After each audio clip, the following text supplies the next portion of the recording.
What's up guys, my name is Carl and welcome back to Tech Hunter. It's been a while, so let's not waste any time and jump right in. If you've ever looked into photography, videography, streaming, or any kind of work that makes use of a camera and you don't have an unlimited budget, then more than likely you've heard of this brand. Neewer, however it's pronounced, you've probably seen them or heard of them.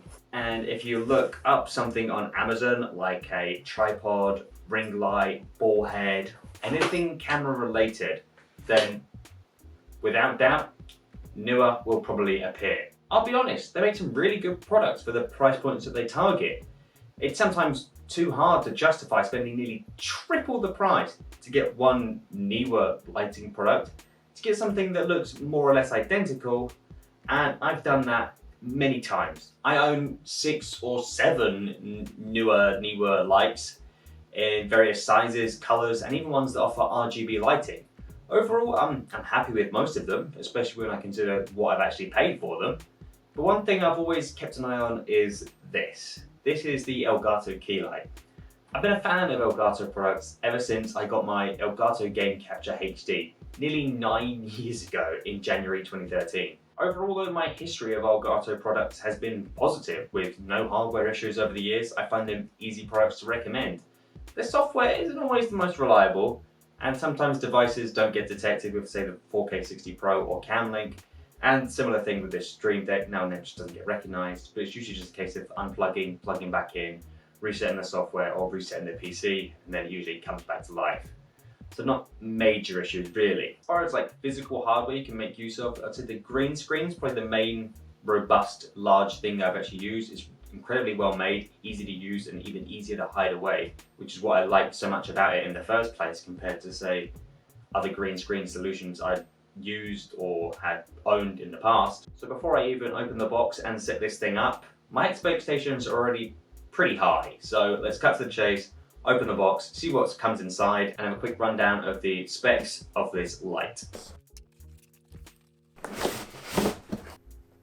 Oh, looks like we got ourselves a little friend in here.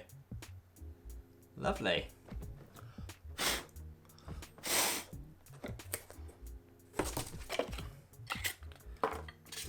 One big pole, nice and thick, seems very well made. We've got the light itself, and I'd imagine this is some kind of mounting accessory. There you go, you've got the different adapters for your region, some kind of clip to help tidy cables. But this is the here. Surprisingly lighter than I was expecting it to be. It's really nice. I love this texture on the back, it looks really clean. You can kind of see it in the overhead camera as it kind of catches the light. It may become hot during prolonged use. Handle with caution. I'm not surprised. 45 watt LED will get warm. With the kind of metal body, I'm hoping it's going to be able to dissipate a lot of that heat. But we'll see. Let's get it clamped to the desk, set up, turned on, and see if we can control it on the PC and on the Streamdeck as well. See how easy it is to just kind of set it up and install.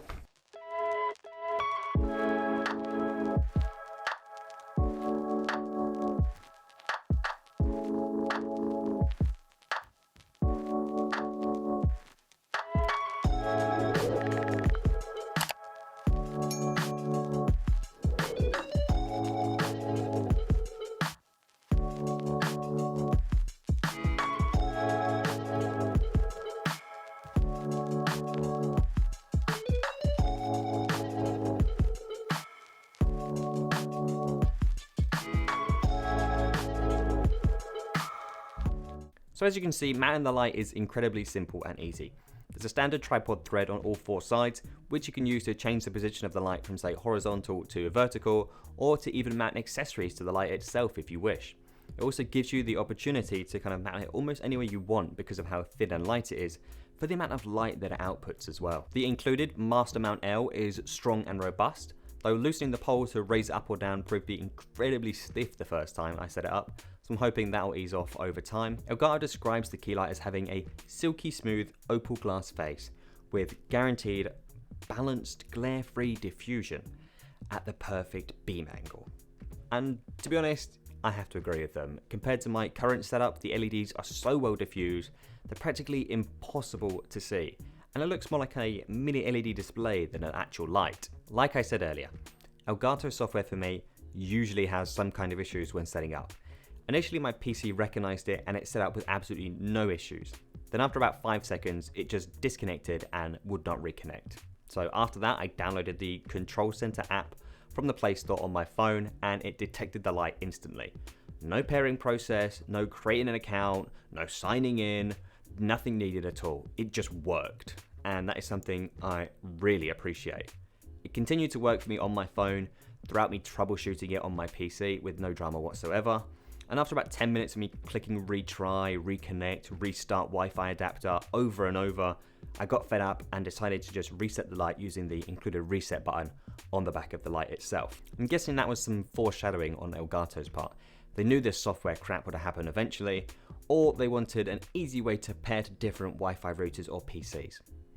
They'll probably say the latter, I'm guessing, for marketing reasons. After that drama, I reset my PC and tried again. Voila, no issues whatsoever. Connected instantly, and I could then start setting up the light to work with my Stream Deck. This is definitely something I'm a big fan of. Customizing multiple buttons exactly how you want them to either adjust color temperature and brightness at very small or even large increments, or just quickly switch between 4000 Kelvin at 20% brightness to 2900 Kelvin at 40% brightness without having to get up from my desk, walk around to the back of the light and fiddle with the dials. It's just quick and easy. I've been fiddling around with this light for the last day or two in the evenings after work, hence the clothing change and haircut. But now overall I'm pretty happy with it. So much so I actually ordered a second one as they were on offer on Amazon for £130 and I had some gift vouchers to use up for my birthday. Going forward, I'd be interested to see what else Elgato come out with, but it's always worth looking out for their products when they go on offer, which does happen several times a year. Around Amazon Prime Day, around Black Friday, there's usually something random around Easter, or even a random sale like now into the middle of September. Then you can make a good saving like I have this time to justify that initial outlay. At £130 compared to £180, it's a lot more tempting. One last thing, if you don't have a Stream Deck already, you can always use this Stream Deck app if you wanted to, though I'm pretty sure that does require a monthly cost, or just use the Control Center app, which is completely free, and you still get really quick and easy functionality with that too, if you don't want it to turn on your PC just to adjust your lighting. Anyway guys, that brings us to the end of the video. I hope you found it useful. If so, feel free to click that like button. And if you've got any comments or questions for me, leave them down below and I'll get back to you as soon as I can. And if my face hasn't offended you, don't forget to click that subscribe button and I'll see you guys again soon. Cheers.